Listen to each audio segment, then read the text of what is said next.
third set of star stitches, getting ready for fourth set. I just finished with the fourth set of star stitches, ending on row 7, which is a purl. I finished with row 7 of the star stitch. Now I'm ready to knit around until the cap is the height I need. The hat's supposed to be 5 inches long. Right now I'm at about 3. I've got 1 inch of that and more to go. I've got all the stockinette done all the way to the top. Now I've got ready to decrease the crown. And this is a different way of decreasing. The last one we did was knit 6, knit 2 together, knit 5, knit 2 together, knit 4, knit 2 together. Now this one's a little bit different, so the hat top comes out a little different, but it still comes out nice and rounded. I prefer my hats having a rounded top because our heads are not pointed. A lot of hats, by the time you're done with them, they're more pointed like this, and I just don't like the appearance of the point. I prefer the round. So I come up with a couple of different ways of binding off or decreasing my crowns to make them more rounded. So let's go ahead and get started. Knit 1, knit 2 together, repeat around. So let me get over to my marker. Okay, so knit 1, knit 2 together. Okay, now we repeat it. Knit 1, knit 2 together. Now after I do a couple of rounds, maybe 4 rounds, it's going to be too tight to do it on these circular needles. So I will be switching to these 4 double pointed needles when that happens. But I'm not there yet.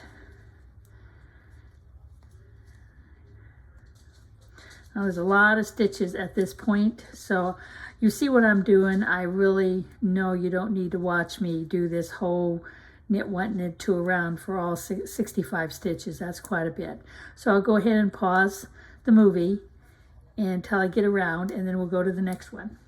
All right, I'm down to the last 4 now. It may not come out to where the last 2 are knit 2 together, but it doesn't really make a lot of difference. This is just the top of the hat.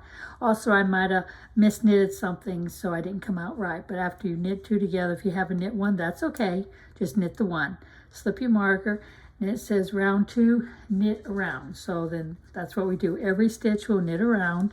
It acts as a resting row between the decreases, so it's not as sharp of a decrease by doing every row as a decrease. So each time you do a different hat decrease, there's reasons for it. The author has built it in order to make the hat either lay flatter, be more rounded, have a unusual design. So whatever they put on their pattern, just do it the way they did it.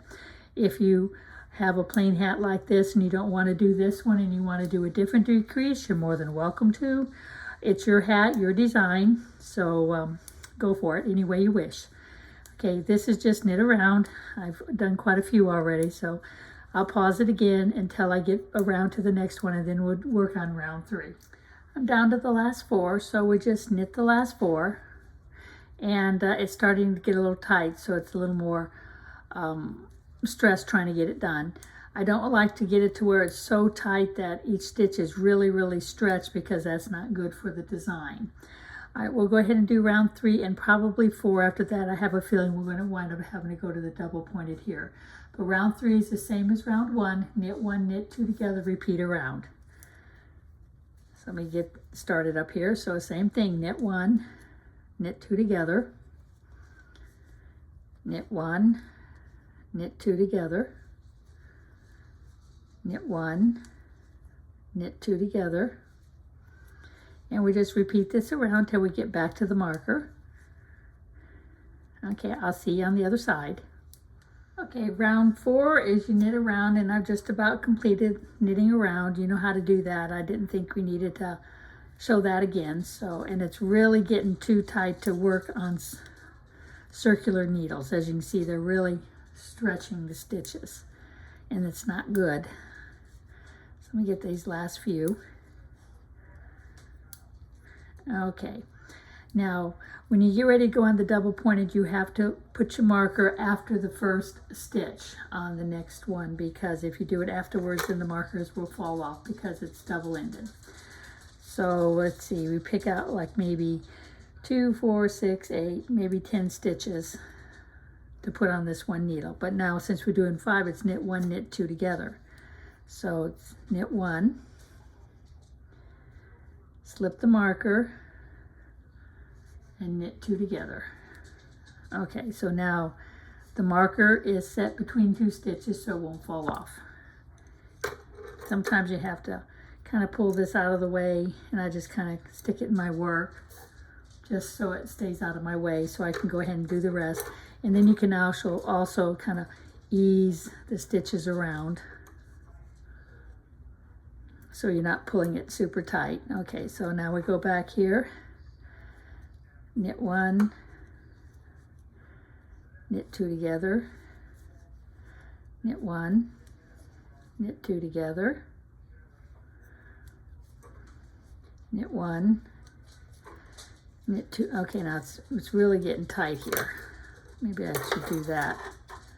That might help. As you can see, it really doesn't cooperate too well. And knit 2 together. Okay, so that's all I'll put on this one double pointed needle. Make sure it's kind of in the center. Pick up your next double pointed needle. So now we're going to start doing them on this one. Knit 1, knit 2 together. If you want, you can count the stitches and divide them by 3, so that we have roughly an equal amount on each needle. I'm not usually that concerned if I have 10 on all 3 or 15 on one and 10 on the other one. As long as I have them on the double pointed needles, I'm okay. All right, I'll stop there on that one because I only have, as you can see, just a few stitches left here, and these are really tight. Okay, so I'm not using this double pointed needle anymore.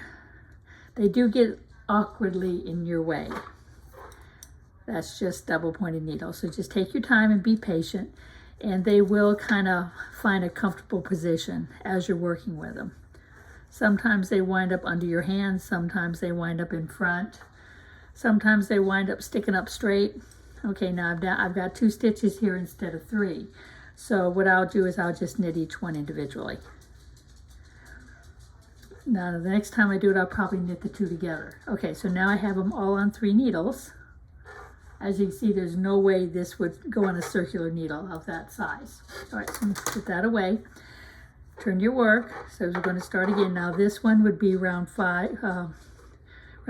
where we knit around. Oh, sorry about that. Okay, so knit the first one.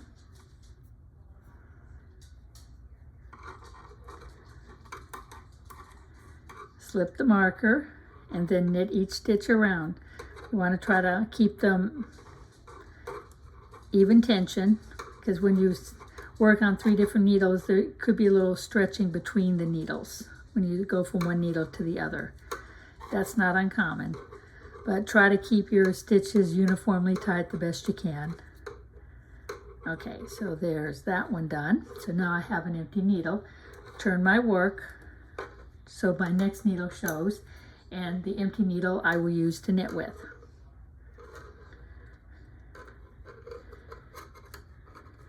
You can see how that one was stretched because the way I was doing it. They'll kind of work themselves around and together and relaxed. Just give them time. They'll work it out on their own. Now when you do it, try not to use the same needle and go here and then knit these onto that, because if you do that, then you're only going to have 2 needles. You'll no longer have your triangle. So always try to make sure to use your empty needle when you go to your next one. It's really easy to forget and continue on the needle you were on. So you just be a little careful. Double check before you start. Okay, so this one is just about done. So I've just about completed round 6. You want to end with about 10 stitches total. 2, 4, 6, 8, 10, 12, 14, 16, 18. I got about 20, 21 stitches. So definitely after I knit round 6, I'll be knitting 2 together, and that will give me roughly 10 stitches. Okay, so round 6 is I knit each stitch around, just like we did on rows 2 and 4. Try not to let the stitches get too loose. It's a little awkward, so take your time.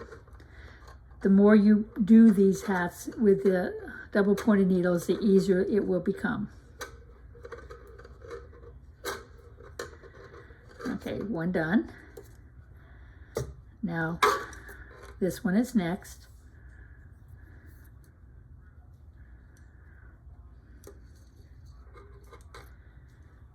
Now, for some reason, they're laying nicely for me on this particular round.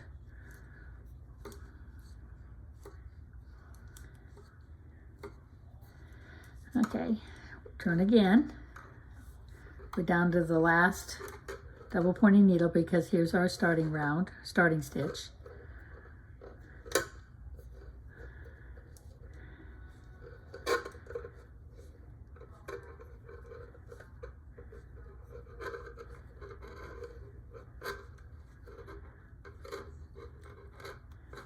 Okay, so now we're number 7, which is knit 2 together around. So every one you do, you're going to knit 2 together, which means now your marker's in the way. So you have to take the stitch off temporarily, slide your marker off, put your stitch back on. Okay? Or you can slide these off and then put the marker on.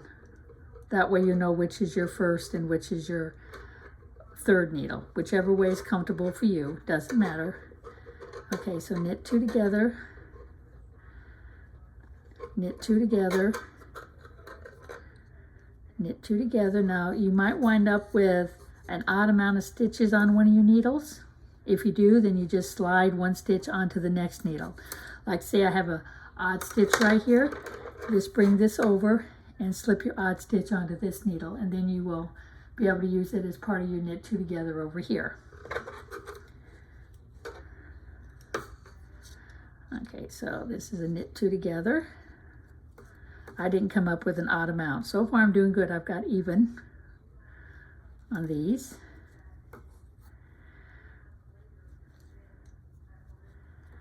Okay, now I'm down to my last needle.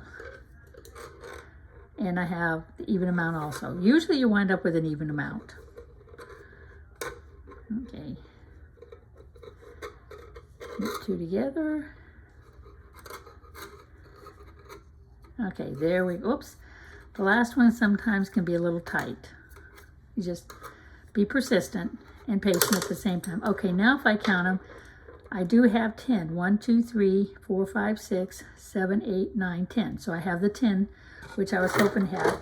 Now you want to cut your yarn about? I give myself a good flood because I'd rather weave it in a couple extra times and have a little bit more thread than to have to skimp and not have a nice tight top where you close them up or close it together. Okay, so now we'll go over here. Definitely here you want to get rid of your marker. So take one stitch off, drop your marker, and take all your stitches off your needle onto your tapestry needle. There it is. Untwist my thread. Okay, now we get the next one. Slide these 3 stitches off, and then the final. If you wind up with 11 instead of 10, that doesn't matter. It really doesn't. Okay, so at this point, I don't pull it tight until I've gone around it one more time. I like to have my yarn through all my loops one extra time, a little bit more security and durability. And just go through them. Even if you're splitting the stitches, it's not going to hurt anything. Oh, I'm sorry. Even if you're splitting the stitches, you just go all the way through them again. And then when you pull it tight, it gives you a nice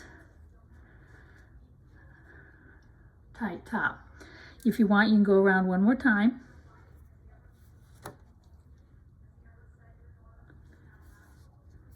And then I go through the center,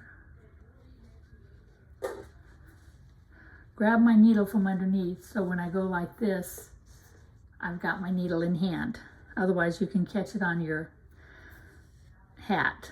Okay, after you get that done, then you want to, I go through one more time. I like to make sure it's well secured. If one of the threads is a little high, like that one is, it doesn't hurt anything. as long as you go through it and secure it. And then I go back through a couple of times just to make sure it doesn't go anywhere. And then trim it off. And there, the top of your hat has a nice look to it, and it's nice and round. And even when you lay it flat, it's nice and round. And all that's left now is my tail at the end.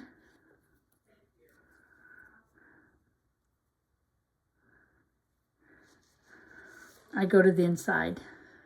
This one seems to be a little loose, so I'm going to make sure I go through that loose one. Then when I go up through my stitches, it kind of helps pull that looser one in a little bit. Then I go back through and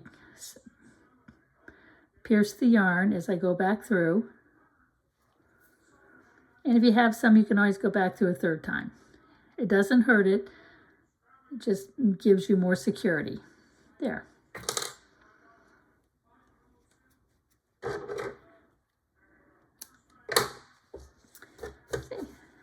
So there's the back of your hat where this always looks a little off because that's where you went from row 1 to row 2. Like you have this slight jog here because this is the beginning of your round and this is the end of your round. So it's always up one row higher than the rest. But it overall lays very nice. But when you look at the front of your work, you have your star stitch in the round. Thank you for watching.